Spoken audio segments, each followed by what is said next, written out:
Comedian ਨੂੰ ਲੈ ਕੇ ਹੈ। ਵੈਸੇ ਤਾਂ ਪੂਰੇ ਦੇਸ਼ ਦੇ ਵਿੱਚ ਹੀ ਤੰਤਰ ਇੱਕ ਮਜ਼ਾਕ ਬਣਿਆ ਹੋਇਆ ਹੈ, ਜਿੱਥੇ ਜਿਹੜੀ ਚੀਜ਼ ਹੋਣੀ ਚਾਹੀਦੀ ਹੈ ਉਹ ਆਪਣੇ ਟਿਕਾਣੇ ਤੇ ਨਹੀਂ ਹੈ।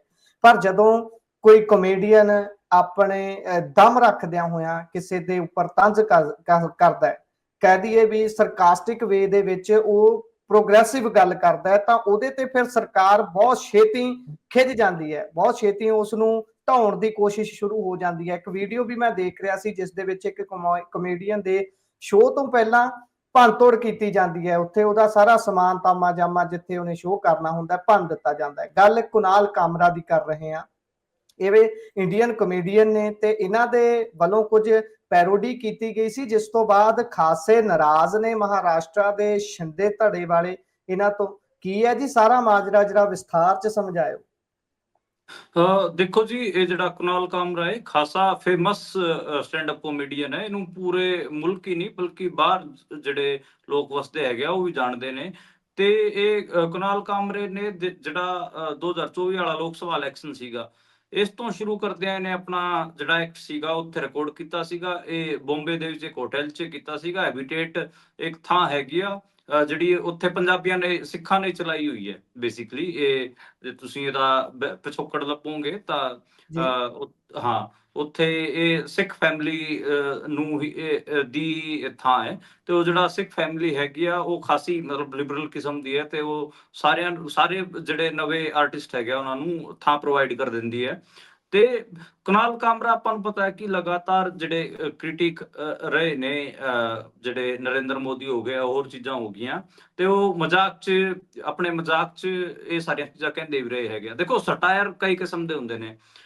ਜਰਨਲੀ ਇਹ ਕਿਸ ਕਿਸਮ ਦਾ ਹਾਸਾ ਹੁੰਦਾ ਹੈ ਕਿ ਜਿਹੜਾ ਮਤਲਬ ਟਾਈਮਿੰਗ ਨਾਲ ਜੁੜਿਆ ਹੁੰਦਾ, ਜਿਵੇਂ ਕਪਿਲ ਸ਼ਰਮਾ ਹੋਰੀ ਕਰਦੇ ਨੇ। ਇੱਕ ਸਟੈਂਡ ਅਪ ਕਾਮੇਡੀ 'ਚ ਇੱਕ ਹੈਗਾ ਖਾਸ ਕਰ ਪੋਲੀਟੀਕਲ ਸਟਾਇਰ, ਜਿਹਦੇ 'ਚ ਜੇ ਆਪਾਂ ਕਹੀਏ ਕਿ ਬਹੁਤ ਸਮਾਂ ਪਹਿਲਾਂ ਤੋਂ ਇਹ ਟ੍ਰੈਡੀਸ਼ਨ ਰਿਹਾ ਹੈਗਾ। ਅਕਬਰ ਦੇ ਕੋਰਟ 'ਚ ਵੀ ਬੀਰਬਲ ਦੇ ਕਿੱਸੇ ਆਪਾਂ ਨੂੰ ਪਤਾ ਹੀ ਹੈ, ਤੇ ਹੋਰ ਵੀ ਕਿੰਨੇ ਆਪਾਂ ਕਿਸੇ ਗਿਣ ਸਕਦੇ ਹਾਂ। ਜੇ ਲਿਖਾਈ ਦੀ ਗੱਲ ਕਰੀਏ ਤਾਂ ਹਿੰਦੀ 'ਚ ਹਰੀਸ਼ੰਕਰ ਪ੍ਰਸਾਈ ਜਿਹੜੇ ਹੋਏ ਉਹ ਖਾਸੇ ਵੱਡੇ ਵਿਅੰਗ ਲੇਖਕ ਹੋਏ, ਸਟਾਇਰ ਰਾਈਟਰ ਹੋਏ, ਤੇ ਪੋਲੀਟੀਕਲ ਸਟਾਇਰ ਬਹੁਤ ਕਰਦੇ ਸੀਗੇ। ਉਹਨੇ ਤਾਂ ਜਵਾਹਰ ਲਾਲ ਨਹਿਰੂ ਵੀ ਨਹੀਂ ਛੱਡਿਆ ਸੀਗਾ। ਤੇ ਇਸੇ ਤਰੀਕੇ ਨਾਲ ਹੁਣ ਜੇ ਆਪਾਂ ਅੱਜ ਦੇ ਟਾਈਮ ਗੱਲ ਕਰੀਏ ਤਾਂ ਅੱਜ ਦੇ ਟਾਈਮ ਬਹੁਤ ਸਾਰੇ ਜਿਹੜੇ ਸਟੈਂਡ ਅਪ ਕਾਮੇਡੀਅਨ ਨੇ, ਉਹ ਜਿਹੜੇ ਅੱਜ ਕੱਲ ਪ੍ਰੋਬਲਮਾਂ ਨੇ, ਚਾਹੇ ਪੋਲੀਟੀਕਲ ਹੋਣ ਚਾਹੇ ਸੋਸ਼ਲ ਹੋਣ, ਉਹਨਾਂ ਨੂੰ ਆਪਣੇ ਚੁਟਕਲਿਆਂ 'ਚ ਕਹਿ ਰਹੇ ਨੇ। ਤੁਸੀਂ ਵਰੁਣ ਗਰੋਵਰ ਦਾ ਨਾਂ ਲੈ ਲਓ, ਕੁਨਾਲ ਕਾਮਰਾ ਦਾ ਨਾਂ ਲੈ ਲਓ, ਇੱਕ ਦੋ ਹੋਰ ਨੇ, ਜਿਹੜਾ ਸੰਜੇ ਰਜੋਰਾ ਦਾ ਨਾਂ ਲੈ ਲਓ। ਇਹ ਲੋਕ ਵਧੀਆ ਸਟੈਂਡ ਅਪ ਕਾਮੇਡੀ ਕਰਦੇ ਨੇ, ਤੇ ਐਂਟੀ ਐਸਟੈਬਲਿਸ਼ਮੈਂਟ ਇਹਨਾਂ ਦੀ ਹਮੇਸ਼ਾ ਰਹਿੰਦੀ ਹੈ, ਪ੍ਰੋ ਪੀਪਲ ਇਹਨਾਂ ਦੀ ਕਾਮੇਡੀ ਹੁੰਦੀ ਹੈ।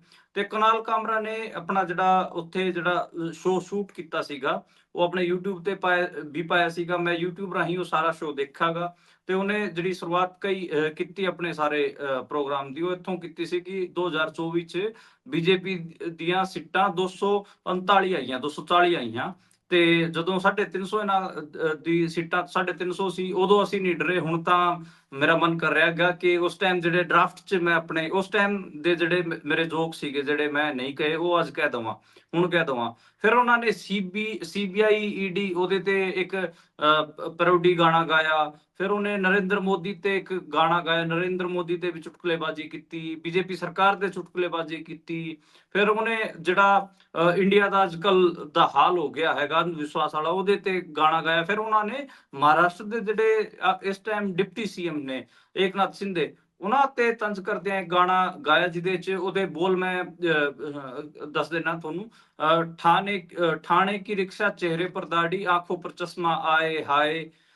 तो ਇਹ ਬੇਸਿਕਲੀ ਉਹ ਦਿਲ ਤੋਂ ਪਾਗਲ ਹੈ ਜਿਹੜੀ ਫਿਲਮ ਸੀ, ਉਹਦੇ ਗਾਣੇ ਦੀ ਧੁਨ ਤੇ ਉਹ ਰਿਦਮ ਉਸ ਤੇ ਮਿਊਜ਼ਿਕ ਤੇ ਉਹਨਾਂ ਨੇ ਇਹ ਕੰਪੋਜੀਸ਼ਨ ਤੇ ਇਹ ਗਾਣਾ ਗਾਇਆ। ਤੇ ਉਸ ਕਰਕੇ ਉਸ ਤੋਂ ਬਾਅਦ ਉਹ ਲਗਾਤਾਰ ਉਹਨਾਂ ਨੂੰ ਟਾਰਗੇਟ ਕੀਤਾ ਗਿਆ ਹੈਗਾ। ਜੇ ਆਪਾਂ ਗੱਲ ਕਰ ਲਈਏ ਮਤਲਬ ਇਹਦੇ 'ਚ ਉਹਨਾਂ ਨੇ ਸਿੰਧੇ ਨੂੰ ਗੱਦਾਰ ਕਿਹਾ, ਜਿਹਨੇ ਆਪਣੀ ਪਾਰਟੀ ਤੋੜ ਦਿੱਤੀ ਸੀਗੀ। ਤੇ ਉਹ ਹਾਲਾਂਕਿ ਇਹਨੇ ਸਿੰਧੇ ਨੇ ਇਹਦੇ ਤੇ ਕੁਨਾਲ ਕਾਮਰਾ ਨੇ ਮਹਾਰਾਸ਼ਟਰ ਦੀ ਪੋਲਿਟਿਕਸ 'ਚ ਬਹੁਤ ਤਗੜਾ ਮਜ਼ਾਕ ਕੀਤਾ, ਕਿਹਾ ਕਿ ਪਹਿਲਾਂ ਇਹਨਾਂ ਨੇ ਸ਼ਿਵ ਸੈਨਾ BJP ਤੋਂ ਅੱਡ ਹੋਈ, ਫਿਰ BJP ਵਾਲਿਆਂ ਨੇ ਸ਼ਿਵ ਸੈਨਾ ਤੋਂ ਹੀ ਇੱਕ ਸ਼ਿਵ ਸੈਨਾ ਕੱਢ ਲਈ, ਫਿਰ ਜਿਹੜੀ ਦੂਜੀ ਪਾਰਟੀ ਸੀਗੀ NCP ਸ਼ਰਦ ਪਵਾਰ ਵਾਲੀ, ਉਹਦੇ ਤੋਂ ਵੀ ਇੱਕ ਹੋਰ ਪਾਰਟੀ ਕੱਢ ਲਈ। ਤੇ ਇਹ ਦੋ ਤਿੰਨ ਚੀਜ਼ਾਂ ਉਹਨਾਂ ਨੇ ਗਣਾਈਆਂ ਤੇ ਉਹਨਾਂ ਬਾਰੇ ਗੱਲ ਕਹੀ।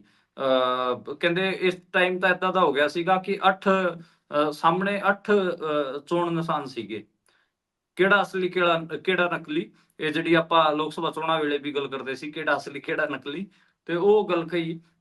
ਉਹਨਾਂ ਨੇ ਅੰਬਾਨੀ ਤੇ ਵੀ ਤੰਜ ਕੀਤਾ, ਅੰਬਾਨੀ ਦੇ ਮੁੰਡੇ ਤੇ ਤੰਜ ਕੀਤਾ, ਆਨੰਦ ਮਹਿੰਦਰਾ ਤੇ ਤੰਜ ਕੀਤਾ, ਓਲਾ ਵਾਲਿਆਂ ਤੇ ਤੰਜ ਕੀਤਾ। ਇੰਡੀਆ ਜਿਹੜਾ ਟੈਕਨੋਲੋਜੀਕਲ ਐਸਪੈਕਟਸ ਤੇ ਪਿਛੜ ਰਿਹਾ ਹੈਗਾ ਉਹਦੇ ਬਾਰੇ ਤੰਜ ਕੀਤਾ। ਮਤਲਬ ਉਹਨੇ ਜਿਹੜੀ ਕੰਪਲੈਕਸਿਟੀਜ਼ ਹੈਗੀਆਂ ਇੰਡੀਆ ਦੀਆਂ ਉਹ ਸਾਰੀਆਂ ਛੇੜੀਆਂ ਉਸ ਮੁੰਡੇ ਨੇ।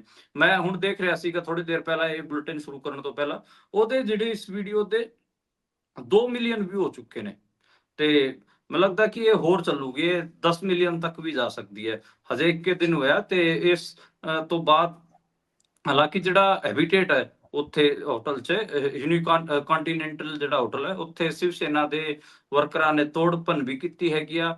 ਤੇ ਕੁਨਾਲ ਕਾਮਰੇ ਨੂੰ ਫੋਨ ਲਾ ਕੇ ਸ਼ਿਵ ਸੈਨਾ ਦੇ ਵਰਕਰ ਸੀਗੇ ਏਕਨਾਥ ਸ਼ਿੰਦੇ ਦੇ, ਉਹਨਾਂ ਨੇ ਕਿਹਾ ਕਿ ਜਿਵੇਂ ਅਸੀਂ ਤੇਰੇ ਸਟੂਡੀਓ ਦਾ ਸਮਾਨ ਤੋੜਿਆਗਾ ਉਵੇਂ ਤੈਨੂੰ ਵੀ ਤੋੜਨਾਗਾ, ਤੂੰ ਕਿੱਥੇ ਮਿਲੇਗਾ। ਉਹ ਕਹਿੰਦਾ ਮੈਂ ਤਾਂ ਤਮਿਲਨਾਡੂ ਬੈਠਾ ਹੈ। ਤੇ ਉਹ ਕਹਿੰਦੇ ਅੱਛਾ ਹੁਣ ਤਮਿਲਨਾਡੂ ਕਿਵੇਂ ਆਈਏ ਅਸੀਂ, ਕਹਿੰਦਾ ਆ ਜਾਓ ਤਮਿਲਨਾਡੂ ਆ ਜਾਓ, ਤੁਹਾਨੂੰ ਕੁਝ ਪੰਗਾ ਲੈਣਾ ਹੈਗਾ ਤਾਂ। ਇਹ ਮੈਨੂੰ ਲੱਗਦਾ ਕਿ ਚੀਜ਼ਾਂ ਹੈਗੀਆਂ।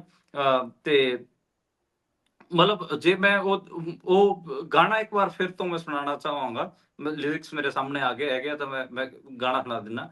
ठाणे जी की जी रिक्शा चेहरे पर दाढ़ी आंखों पर चश्मा, हाय एक झलक दिखलाए कभी गुवाहाटी में छिप जाए, मेरी नजर से तुम देखो गद्दार नजर वो आए, ठाणे की रिक्शा चेहरे पर दाढ़ी आंखों पे चश्मा, आए हाय मंत्री नहीं है वो दल बदलू है, और क्या कहा जाए जिस थाली में खाए उसमें ही वो छेद कर जाए, मंत्रालय से ज्यादा फडणवीस की गोदी में मिल जाए, तीर कमान मिला है इसको बाप मेरा ये चाहे, ठाणे की रिक्शा चेहरे पर दाढ़ी आंखों पर चश्मा हाय। बेसिकली ठाणे ਤੋਂ ਐਮਐਲਏ ਦੇ ਚੋਣ ਲੜਦੇ ਰਹੇ ਆ ਸਿੰਧੇ, ठाणे ਤੋਂ ਬਿਲੋਂਗ ਕਰਦੇ ਨੇ ਤੇ ਸਟਾਰਟਿੰਗ 'ਚ ਉੱਥੇ ਆਟੋ ਰਿਕਸ਼ਾ ਚਲਾਉਂਦੇ ਹੁੰਦੇ ਸੀਗੇ, ਮੂੰਹ ਤੇ ਦਾੜੀ ਵੀ ਖਾਸੀ ਹੈਗੀ ਆ, ਉਹ ਸਾਰੇ ਉਹਨਾਂ ਤੇ ਤੰਜ ਕੀਤਾਗਾ ਤੇ ਉਹ ਸ਼ਿਵ ਸੈਨਾ ਨੂੰ ਤੋੜ ਕੇ ਉਹ ਫਡਨਵੀਸ ਦੀ ਗੋਦੀ 'ਚ ਬਹਿ ਗਏ ਸੀਗੇ, ਗੋਦ 'ਚ ਜਾ ਕੇ ਬਹਿ ਗਏ ਸੀਗੇ ਉਹਦੇ ਬਾਰੇ।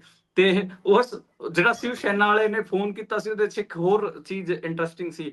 ਉਹਨੇ ਕਿਹਾ जी ਕਿ ਬਾਈ ਜੀ ਤੂੰ ਕਹਿੰਦਾ ਕੁਨਾਲ ਕਾਮਰੇ ਤੂੰ ਮੁੱਖ ਮੰਤਰੀ ਸਾਹਿਬ ਵਾਸਤੇ ਉਲਟਾ ਕਿਉਂ ਬੋਲਿਆ, ਕਹਿੰਦਾ ਉਹ ਮੁੱਖ ਮੰਤਰੀ ਨਹੀਂ ਹੈ ਅੱਜਕੱਲ ਡਿਪਟੀ ਸੀਐਮ ਹੈ, ਡਿਪਟੀ ਉਪ ਮੁੱਖ ਮੰਤਰੀ ਹੈ। ਹਾਂ ਕਹਿੰਦਾ ਉਹ ਉਹਨਾਂ ਬਾਰੇ ਉਲਟਾ ਕਿਉਂ ਬੋਲਿਆ, ਕਹਿੰਦਾ ਮੈਂ ਬੋਲਦਾ ਮੇਰਾ ਜੀ ਕਰਦਾ ਸੀਗਾ। ਕਹਿੰਦੇ ਤੂੰ ਮਿਲ ਤੈਨੂੰ ਤੋੜਾਂਗੇ, ਤੂੰ ਕਿੱਥੇ ਹੈ ਦੱਸ। ਉਹ ਕਹਿੰਦੇ ਮੈਂ ਤਾਂ ਤਮਿਲਨਾਡੂ ਬੈਠਾ। ਉਹ ਕਹਿੰਦੇ ਹੁਣ ਤਮਿਲਨਾਡੂ ਕਿਵੇਂ ਆਈਏ, ਤਮਿਲਨਾਡੂ 'ਚ ਆਪਾਂ ਨੂੰ ਪਤਾ ਐਮ ਕੇ ਸਟਾਲਿਨ ਹੋਣਾ ਦੀ ਸਰਕਾਰ ਹੈ, ਉਹ ਉਹਨੂੰ ਮੁੰਡੇ ਨੂੰ ਸੇਵ ਕਰ ਲੈਣਗੇ।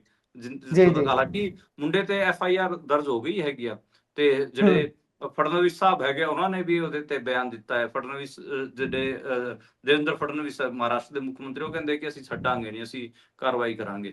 ਤੇ जी ਇਹ ਪੂਰੇ ਦਿਨ ਹੁਣ ਟ੍ਰੈਂਡਿੰਗ 'ਚ ਹੈਗਾ। ਕਈ ਲੋਕ ਮੇਰੇ ਵਰਗੇ ਲੋਕ ਲਿਖ ਰਹੇ ਨੇ ਕਿ ਦੇਖੋ ਘੱਟੋ ਘੱਟ ਕੁਨਾਲ ਕਾਮਰੇ ਦਾ ਇਤਿਹਾਸਕਾਰਾਂ ਨੂੰ ਤਾਂ ਧੰਨਵਾਦ ਕਰਨਾ ਚਾਹੀਦਾ, ਕਿਉਂਕਿ ਉਹਨੇ ਔਰੰਗਜ਼ੇਬ ਦੀ ਕਬਰ ਟੁੱਟਣ ਤੋਂ ਬਚਾ ਲਈ। ਕਿਉਂਕਿ ਸਾਰੇ जी ਜਿਹੜੇ ਵਾਨਰ ਸੈਨਾ ਵਾਲੇ ਸੀਗੇ, ਸਾਰੇ ਤੋੜਨ ਵਾਲੇ ਸੀਗੇ, ਉਹਨਾਂ ਦਾ ਧਿਆਨ ਉਹ ਕੁਨਾਲ ਕਾਮਰੇ ਦੇ ਸਟੂਡੀਓ ਵੱਲ ਹੋ ਗਿਆ ਹੈਗਾ। ਹੁਣ ਉਹ ਕੁਨਾਲ जी ਕਾਮਰਾ ਦਾ ਸਟੂਡੀਓ ਤੋੜ ਰਹੇ ਨੇ ਜਾ ਕੇ ਔਰੰਗਜ਼ੇਬ ਦੀ ਕਬਰ ਨੂੰ ਛੱਡ ਕੇ।